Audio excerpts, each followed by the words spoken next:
Page 26, Waves of the Danube. 3/4 times got one sharp. It's in G major or E minor or both. Let's take a look. If you look over at the top of page 27 at the end of the first line, you see the fine there, that's the end of the piece. So you also see a thin and thick bar line. That's the symbol for the end of a piece. So that chord is E minor chord. So I'm saying that's an E minor. See, a piece can change keys throughout the piece. So basically we're saying is at least it starts and ends in E minor. That's how I'm saying. Right hand first, you have these chords. Remember the primary chords for E minor? The 1 chord, the 4 chord, 5/7 chord, 1 chord. However you finger them, it's up to you. Well, here we have the 5/7 chord. You can do that with their fingering in the book is fine. I just don't like having my hand up here if I don't have to, so I usually go here. If your hands are small, you can't do that. But now I don't know why at the beginning in the second line there on page 26 they want the right hand here. 1, 2, 4. I see no reason not to do 1, 3, 5. I mean, I know in the next line you got to come up here. But unless you're doing that regularly back and forth, you can do that. You got rests in there, you got time. So if you want to finger that 1, 3, 5 in the second line, I say go for it. Look at the last measure of the second line there on page 26. You see the wavy line there? That's an arpeggio mark. That means you roll the chord or you arpeggiate the chord. That means you play it one note at a time, starting at the bottom, very quickly. There's no rhythm to this. You just quickly. People don't agree on how it should be played. I play the bottom note on the beat. Some people play the top note on the beat. So it would be like those 3 chords there. 1, 2, 3. Or some people would go 1, 2, 3. They would play the top note on the beat. I do the bottom note on the beat. I'll leave it up to you and your teacher how you do it. Last line, you got the 4 chord and then 1 chord. Next page, and then the last 2 measures there. The 8th notes, watch this fingering. Now I don't agree with their fingering on the 8th notes. You can finger it that way if you want to. I just don't think we have to do a 2-1, 2-1, 2-1 stuff all the time. I would suggest you do a 2, 3, and a 1. And you're in position at that point. Just 2, 3, 1. Because when you get to the end of that line, there's no repeat sign there. That means you keep going. Well, you're not going to do the next ending. You skip that for now. You only do one ending at a time. So you have to go to the next line. There's a note there to the next strain. You don't need the note. The fact there's no repeat sign tells you got to keep going, and you skip the ending, so that sends you to the next line. And at the next line, if you use the fingering I'm suggesting, the first chords would be 3, 5, and then you can change to 4, 2. So to play the 8th notes and go on to the second line, it's this way. Like so. That's what I'm suggesting. There's nothing wrong with their fingering. I just don't like this 2-1, 2-1. Now, second line, 3rd measure. 1 and 2 and 3. And you got a dotted rhythm there. 1 and 2 and 3. And you get the same rhythm in the next line, but the notes are down here. In the 4th line down, you're down here. And then in the last measure, the 4th line, you got to reach up. It's an octave. And then claps. And they're saying crossover in the last line. Crossover 2. That's okay. Try and connect the notes with the hands if you can, as best you can. Left hand, at the beginning, the left hand gets the melody for change, and it's nice. So it's 3, 1, 2, 3, 1, because it's tied. And then here, D sharp. You don't want to put a thumb on that, shouldn't really be a problem in this case, but if not, then you go here, thumb on the E, and then you can cross over if you want. Otherwise, use their fingering. Come up. You can read these notes, I hope. Over on page 27, second line, now the broken chords. We're actually kind of in G major here. Because E minor and G major have the same key signature. They're related. And a lot of pieces will do this. They'll go back and forth between the major and minor without changing the key signature. It sends it to the relative. So that you're getting the primary chords there for G major. Till down the bottom, then it goes back into E minor. Now we're back into E minor. Put the hands together. Here. You gotta hold that down as you play these chords. And connect this left hand. Make it all legato. Right now, everything is legato. As best we can.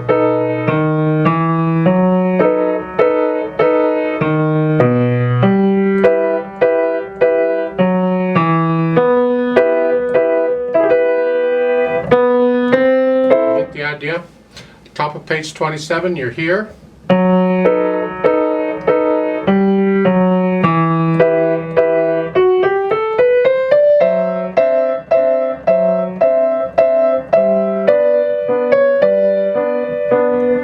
So work this out so you get the hands together. Speed is not important. Just try and play everything as legato as you can. You can't really play everything legato, but do the best you can with your fingers. Then we go back and we can add in the articulation maybe.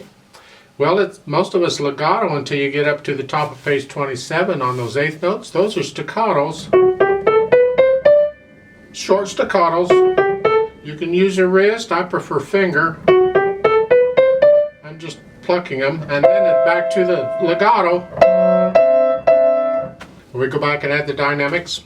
Soft. At the beginning, that's the melody. That's the left hand. The right hand has to be very soft. So decide how soft you want that to be. And you make the right hand softer than that. You practice so you can play as soft as you need to. Don't use the soft pedal, that's cheating. Do it with the fingers and the hands.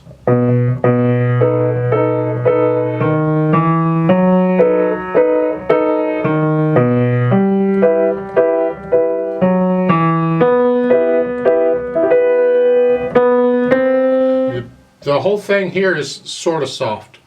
Later, once you get to know the piece and you can start thinking about the music and the message, the musical message, you'll feel going up and down a little bit. You feel the dynamics. Over on page 27, they have a decrescendo at the top. Well, you're not going to come down from soft. I mean, that gives you a hint right there that you got louder than soft someplace. Doesn't say where, but somewhere, probably at the beginning of the last line there on page 26, you could be a little louder here. Maybe medium soft.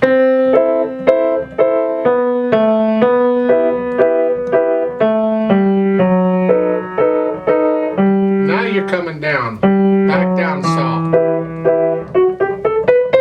Now you're getting louder here and going up to loud. It's the right hand that's loud. It's got the melody. The left hand needs to stay down.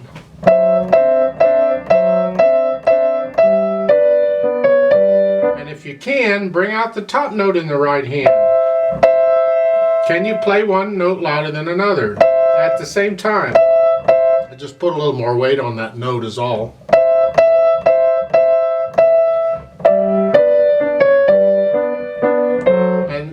Next line is come down to medium soft, moderately loud. Now we're down to soft. That's the right hand. The left hand has to be very soft. Now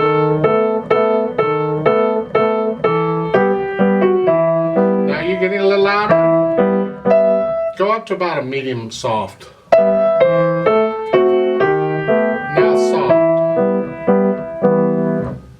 that's my opinion of the dynamics. Again, you got to get to know the piece and get comfortable with it, so you're not really thinking about notes and fingering and all that. And you start feeling this message, and then you feel the dynamics. Now, they've added pedal, so let's add some pedal and talk about that. Because the pedal really does help in this piece, but you've got to use it carefully or it'll mess it up. I'm going to use a lag type pedaling. That is, the pedal goes down after I play the note. I'm going to start the sound first before I release the dampers. So here at the beginning, I play the first B and then the pedal, like so. I'm going to hold the pedal down until after I play the D sharp. This ensures there's no break in the sound, and that little bit of overlap, the ear doesn't mind as long as you keep that real short.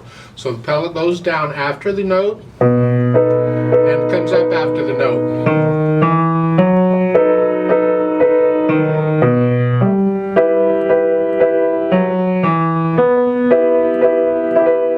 Now at the end of the second line there, here I like to hear a new phrase. To me, that's a new phrase. So if that's the case, I'm going to lift the pedal up with the left hand. Here, pedal comes up, so there's a little silence there, and I'm not pedaling that note. So the last two measures of the second line going on would be this way.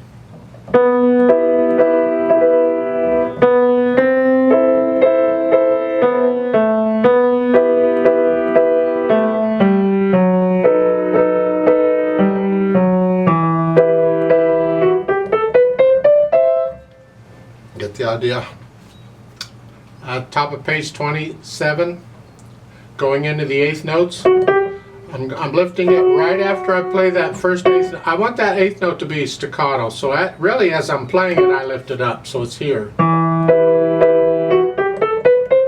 And then on page 27, second line on down, there's no pedal in this. This is a contrast between what we were doing before. Over on page 26, it's very legato, very connected, very smooth. On page 27, it's a little louder, a little more boisterous, and it's not connected so much. So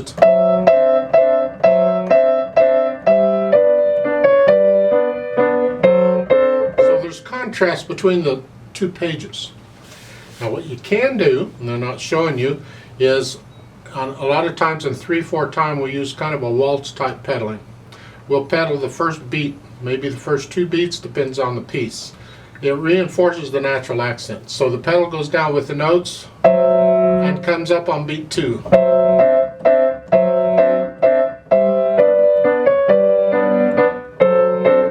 The problem here is it changes it changes the articulation there too much. Well, if I pedal it 2 beats,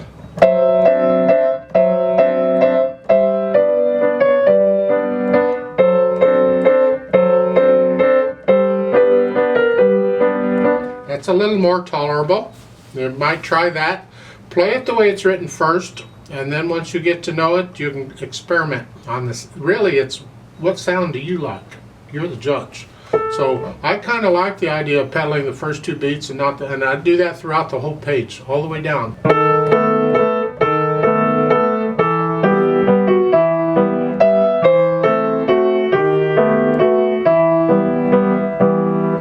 Like so. However, for the purpose of this video, I'm not going to pedal page 27, second line on down. No. Now it says a moderate waltz tempo. Well, you got fast waltzes and slow waltzes, and this is kind of in the middle somewhere. You'll have to figure out on your own what moderate waltz tempo is. I don't know.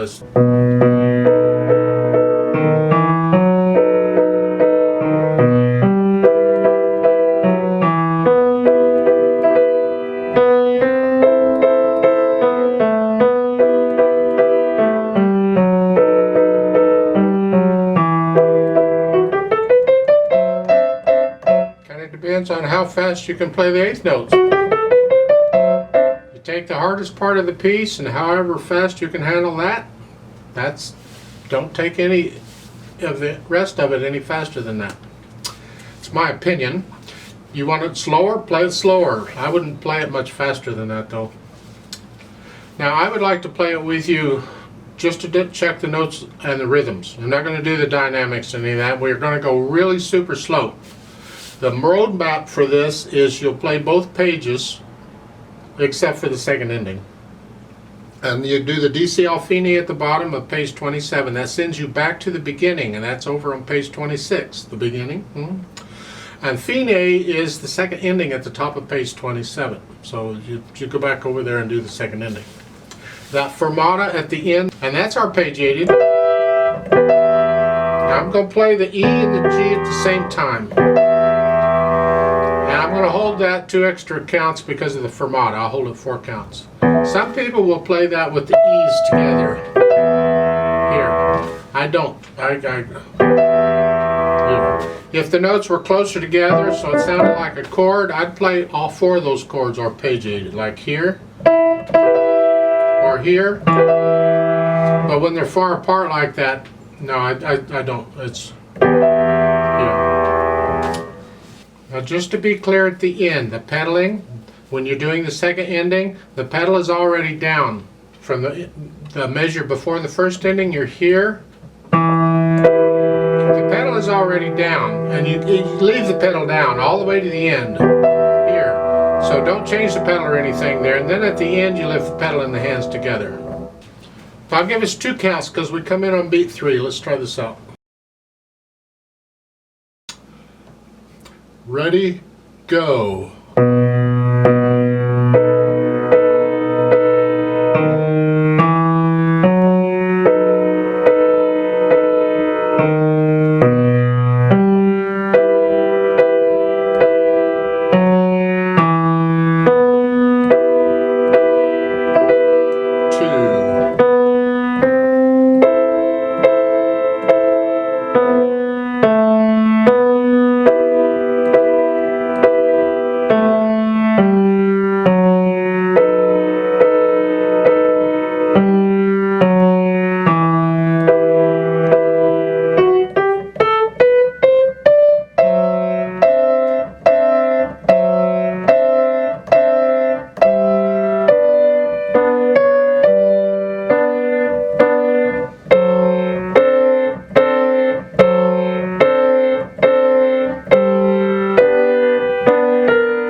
Rest.